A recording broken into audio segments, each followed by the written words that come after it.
this is the Tesla Model 3, and it's a bit like Samsung in the way that it's not as expensive as Apple, in the way that the Model 3 is the Model S, yet it still delivers similar performance. So, the trim on this is Standard Range Plus, a single motor, rear-wheel drive with... So the power is 320 horsepower and the torque is 420 Newton meters of torque. And the weight is 1,825 kilograms. And the full battery, capacity is about 55 kilowatts. And I think the usable battery capacity is like 52.5. Then, if it's a nice day, the range is around 200 miles. And also the charging time, with from 10 to 100% on a Tesla supercharger, it's about 20 minutes. And you know, like on a normal chargers and like plug you've got your, I don't know, in your house, it takes about 25 hours. Yeah, and the top speed of this is about 440 miles an hour, which isn't that bad, really. And then for the interior... Try again.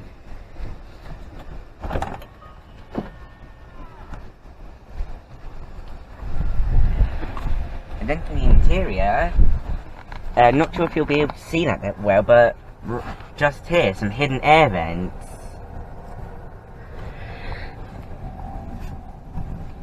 But I do love this wood effect trim. So and you control like just about everything on the touchscreen. I mean, really, the only buttons on here like for the voice control. And yeah, and another cool feature is I think you can unlock it and all sorts of other stuff with your phone. And I think there's like this hidden compartment somewhere like here. And I think it's hidden. And then and it's also got this very nice sunroof.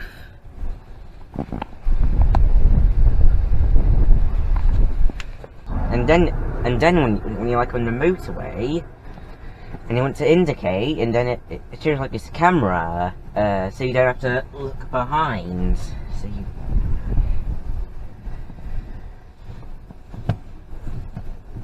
Yeah, and you can also control the seats like here. I think like lumbar support, or I think it's called like lumbar support.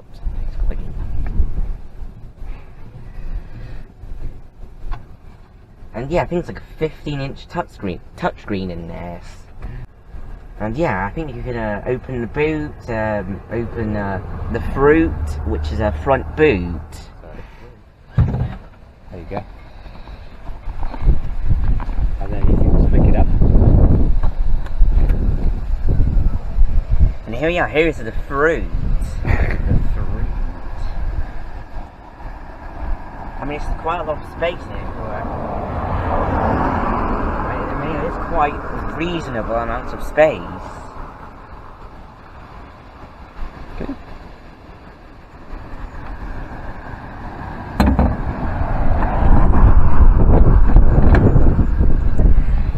And I think moving along to the bridge.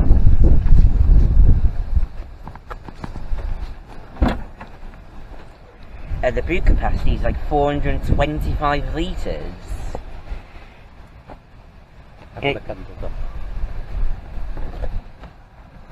And it has a false floor as well. I mean, yeah, 425 is quite a lot for like a rear motored electric car. So, yeah.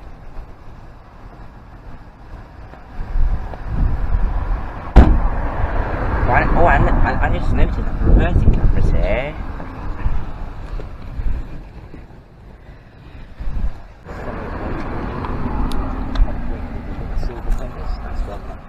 Oh, I know. There's some more cameras just here. Oh, there's some more.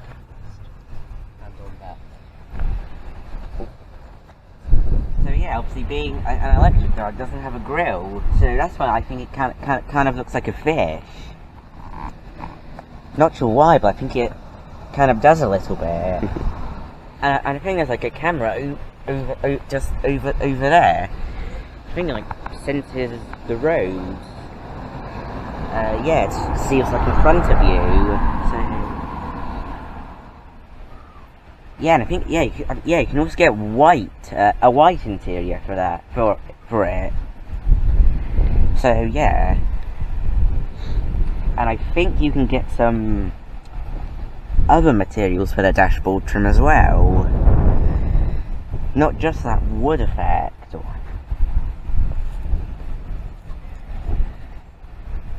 And yeah. Make sure you stay tuned for the drive. And make sure you like and subscribe for more cool car videos like this. Hello and welcome to the interview. Yeah, so let's go.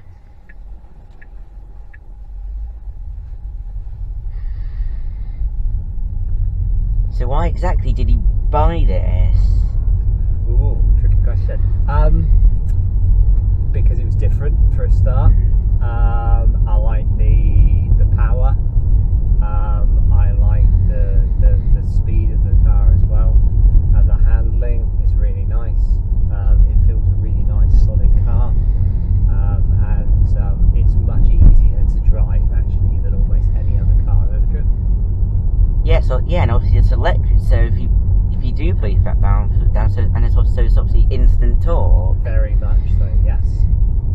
Yeah, there's no dwell, not even like a turbo, whereas you get the big power kick of a turbo with this. Yeah, turbo lag. Foot down straight away, instant 100% power, 100% torque. Yeah. Yeah, and that's what's good about electric cars. So when did you get this? This one is about just over 2.5 years ago. This is a March 2021. This was one of the earlier ones as well. They released them in the previous year, the middle of 2019. So I got an order in from about September 2019. The car arrived in March 2020. It's also one of the American-built versions as well. They've just started, or they have done in the past year, I should say, started to do the Chinese versions, where they build them over in China and they ship them all the way across to England, Europe and elsewhere. This was one of the ones that they built in the Tesla HQ in Fremont, California. Yeah. Well, I actually didn't know that they built some of them in China.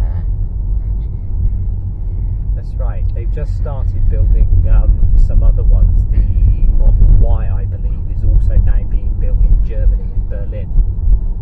But the threes, particularly all of the UK threes, are all now being built in China. Yeah, and if I'm correct, the Model 3 has the same or similar platform to the Model Y. Yes. So yeah, so do you think this is better than any other electric car? Like any other electric car, of its price range on the market? On the market, yeah, probably. They've got so many more years' experience than almost any other manufacturer, and a lot of the other mainstream manufacturers, your VWs, your Fords and your Vauxhalls and things like that, are all kind of seem to be one step backwards. They'll catch up and probably will catch up eventually, but for the time being, as far as the electric side of things and the battery side of things go, the Teslas have definitely got the experience and the expertise.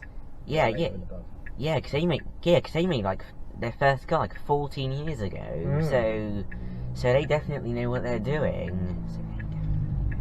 Yeah, part of the expertise is, like I said, is the is the batteries things as well. They're years ahead in the battery technology things. The efficiencies, which is basically like an MPG equivalent would be for a petrol car.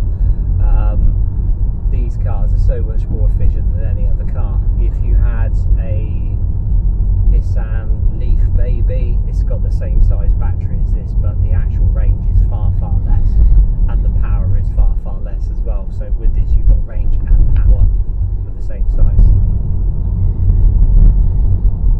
Yeah. I mean, that's what's good about Teslas. Definitely.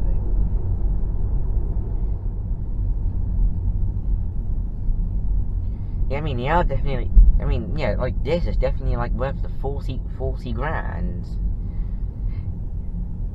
Yeah, this one is the, as you said earlier on, this is the standard range plus, which is the sort of the first entry level version, or the bottom of the range if you want to call it that. This one, when we bought this one, I think it was something like about 37,000 or something. I think now they're up to almost 48 nearly now, so they've gone up a lot of, as most cars have. However, the other two, with the long range version, which is the dual motor version, 4-wheel drive, those I think now are about £7,000 or £8,000 more than the SR Plus. And there's the performance as well, which is like a high power version of long range. Again, it's dual motor, same size battery, but with a higher tuning on it effectively, and that's the mid-60s I think, or something like that now. But you get the performance to suit and sports suspension and all of that. So Yeah. Yeah, and it goes to 60 in like 3.1 seconds. yes, crazy amount. Yes, and on the long range you can purchase what they call like a performance or an acceleration boost for an extra £1,000 I think it is, and they unlock the car for you where it knocks up another half a second off of your 0 to 60 time. I can't do that with this car unfortunately, but 0 to 60 in 5 seconds is plenty enough for this car sometimes. In the real world you don't want to use that too often anyway, so Yeah, that's really all you need. yeah, this is the right combination I think anyway. I quite enjoy it, and the I don't know what the handling is like on the long range, being an all-wheel drive anyway, whether it's more sort of twitchy. It's a heavier car, so it would feel different anyway. The power distribution would be different. Normally a 4x4 car has got sometimes better handling, but I've had BMWs and things previously, and I do like a 2-wheel drive, rear-wheel drive car anyway. They just feel so much nicer to drive. Definitely nicer than front-wheel drive cars. They just wheel spin. Yeah, well, that's the thing with front-wheel drive cars. Getting the power onto the ground, isn't it? So, Yeah, because like front-wheel drive cars, cause they get the power to the ground, they grip, and they have to steer. yeah. And you can only go so far with so much power, and the wheels just don't want to work anymore. There's a theoretical limit of about 300 horsepower, I think, and you just want shredding tyres then, aren't you?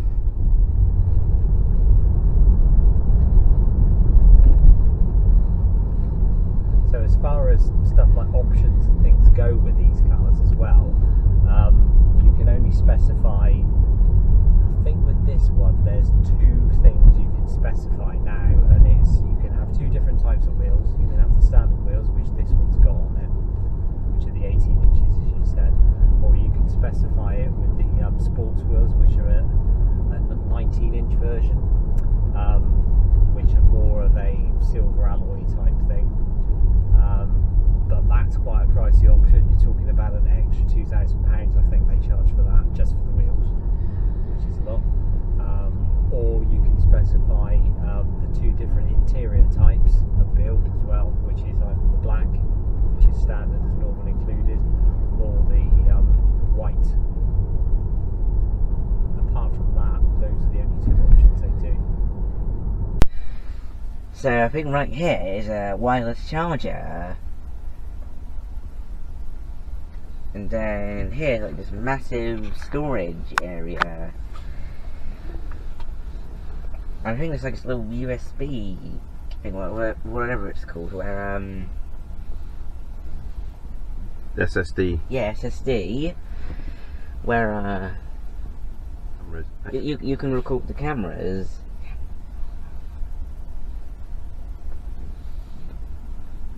And yeah. So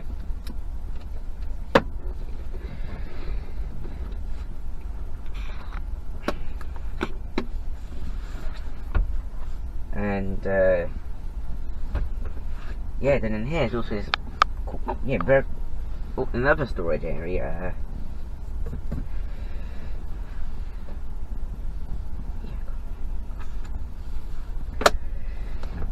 And then to open the glove box, you and do this. Hide the pin.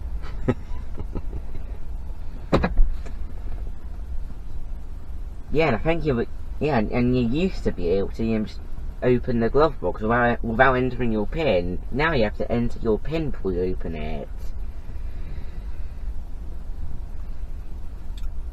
And then I think like sort of cleaning mode where the screen goes black, so you can see all the fingerprints. And it doesn't trigger anything.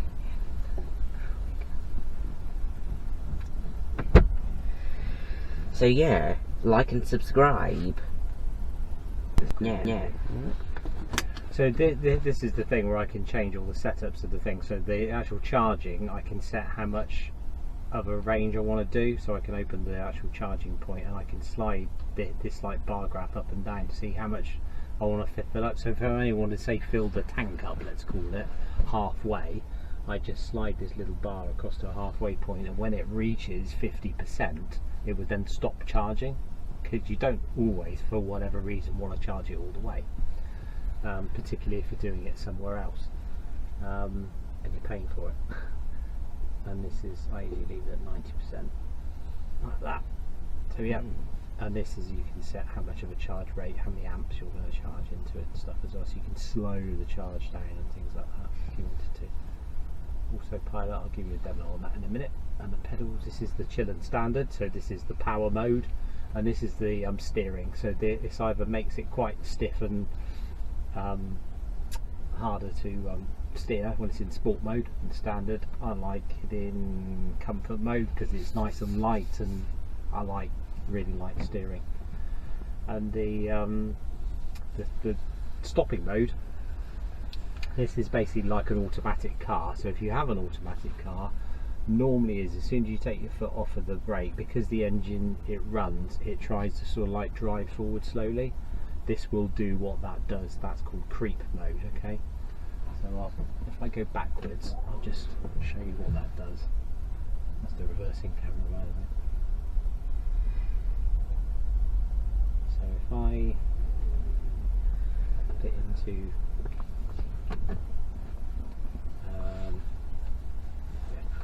please stop it. So put the handbrake on it whenever change it. So I put it into creep mode, and then when I do that, I'm not going to touch the actual throttle or the accelerator at all. I'm just going to take my foot off the brake, and the car will go forward by itself because it's in creep mode. If I do it into roll mode, that means if I'm on a hill, unless I've got my foot on the brake, the car will roll backwards, which I don't really like. I like it in hold mode where the car just sticks. So if I'm on a hill and I let go of the brake, I don't want the car to move forward or backwards. I want it just to stay where it is. So you leave it in hold mode then. So if I'm in roll, this would just roll forward now. Right. This one's quite clever as well, because this is where I was on about Tesla and their battery technologies and things. Okay, now when you're driving along in a car, you're using a load of energy to make the car go forward, yeah, because you're driving all the motors and everything, so you're using the electrical energy of the battery. Now when you slow a car down with brakes, you're just using energy from the car that's trying to roll forward, and then you apply power to the brakes, and the friction of the brakes makes the car go slower. Okay, so all the energy that the car was doing forward is then wasted, gets turned into friction, and the friction turns to heat. So all that energy is completely gone in a petrol car. With an electric car, you can do a thing called regenerative braking. And what that does, it takes the energy, and rather than applying the brakes, it puts all the power back through the electric motor, and then puts all the energy back into the battery. So it's sort of recharging itself. So when you slow in the car down, the battery is partially recharging. So that once again increases all the efficiency of the battery.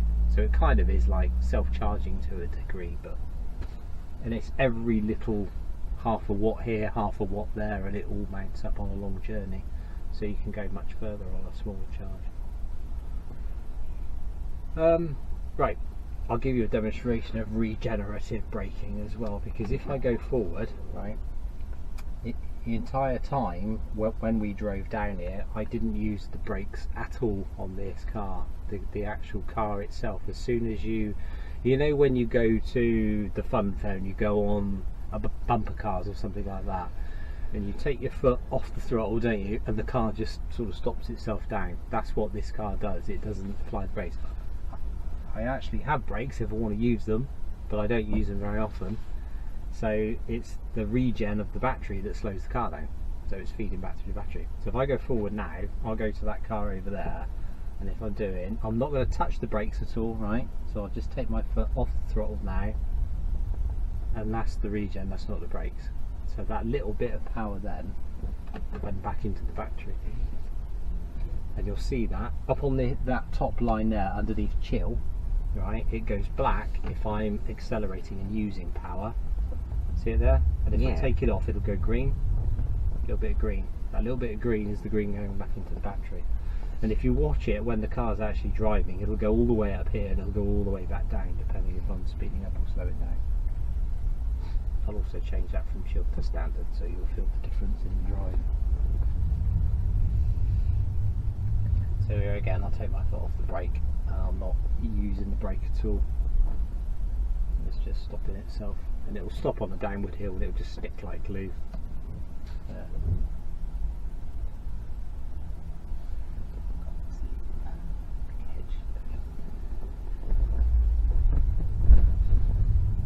But the throttle response will be a lot more sort of twitchy on this now. It's a bit harder. But you see that there, look. So we go from black down to green. So it's constantly.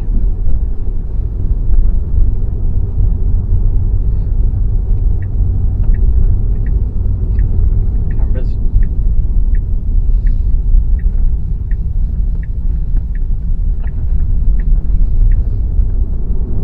So these are the visualizations I was going on about. And if you see, you'll see cars coming on up in front of us here. It doesn't always pick those up because they're moving. But if you notice to the left-hand side of the car, this is actually sensing what's going on around it, so it knows how far away from the curbs you are, which is quite handy sometimes. Oh. Alright. And it will detect that, probably as a motorbike. There we go.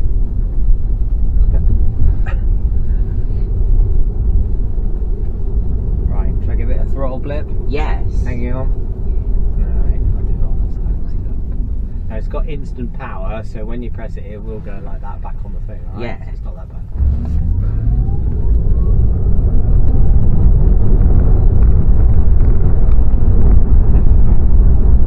So that wasn't a full 0 to 40 now, but once again, because it's not a spread of power, i.e. you don't have to go faster to get the power, so you can go from any speed, you'll get that same thing, so we can blip it again even though we're going 35. So like that, and then again. See? Yeah. It's quite instant, isn't it?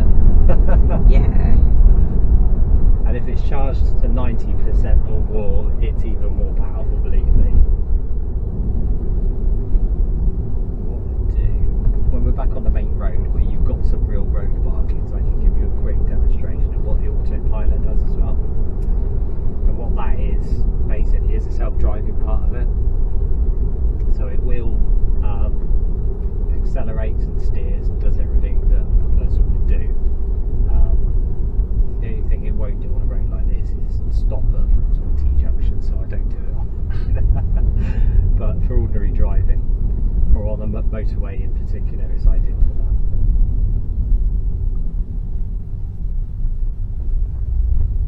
So it can go quite slow. Whatever speed I set it at is what it will stay at. So we're in a 30 zone now, so I pull twice down on the thing, get 2 bongs, okay?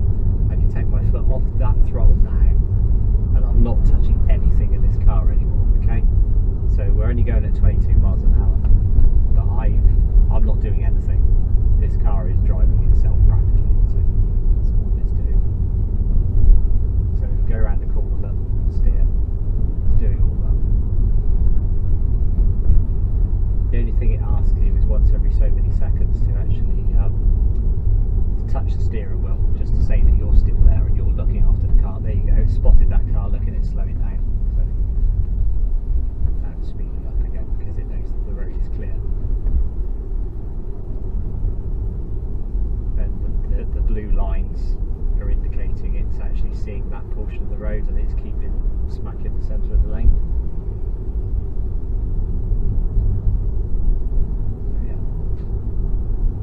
Couldn't quite fall asleep though and go home. It wouldn't take you to your house quite yet. So, the new versions of software that's on test, mainly with people in America, I think, that has got full self-driving, so you can leave a car park and it'll basically drive you door to door, which is just crazy. But,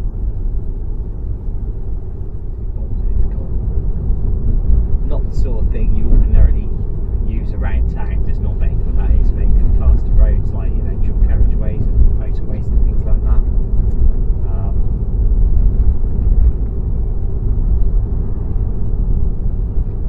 But it's still a good indication of what the car's capable of, the technology it uses. It uses all of the cameras all around the car to build a picture in its brain about sort of where it is, where it's going and what's going on around it. For example, the picture of those lanes and stuff is all from the front camera. The indications on the side are from the side cameras. And you can also access that by pressing that eye picture there, so I can see what's going on behind us. If you wanted to see what was going on behind you rather than looking in the mirror, there's a virtual mirror there.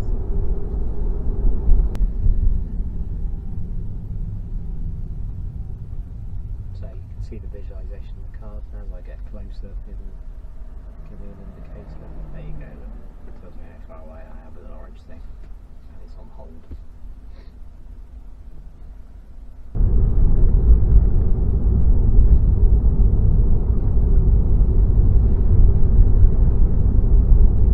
Any more questions or anything, Lucas? Well, how much does maintenance cost? Good question. There's no service schedule on this car at all. The only thing they say is to change the tyres when they worn out, which you do any car anyway, and that isn't really a maintenance thing. You know, you just replace them when they're gone. You can do a tyre rotation on it because it's only 2-wheel drive, so you can take the fronts and put them on that rear and get sort of a more even wear out of the tyres if you want to, but that's your choice. But there's no actual preset service schedule for the car at all. Even though it has brakes, like an ordinary car, because you don't really use the brakes that often, even those don't really need replacing very often at all. Because most of the end, like we said, the stopping power comes from the regen. There might be something that says every 4 or 6 years or something, check the brake fluid or something like that even, but apart from that, no service schedule. I've not spent anything on servicing on this car at all since I've had it 2.5 years. The only thing I have spent it on is 4 new tyres, which amazingly in a car of this weight and power lasted 28,000 miles, which is the highest mileage I've ever had for a set of tyres on the car. Yeah, speaking of miles, how many miles in total have you done in this? I've done just about 31,000 miles in this car in just over 2.5 years. But because most of that fell during 2020 and 21 with lockdowns and so on,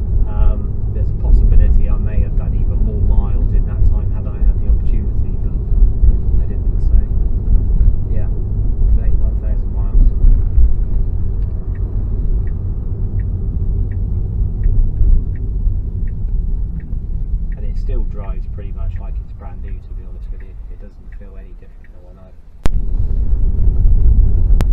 Which is another good feature on this. They've got this thing, it's called Sentry Mode. So I said we've got 6 cameras around the car.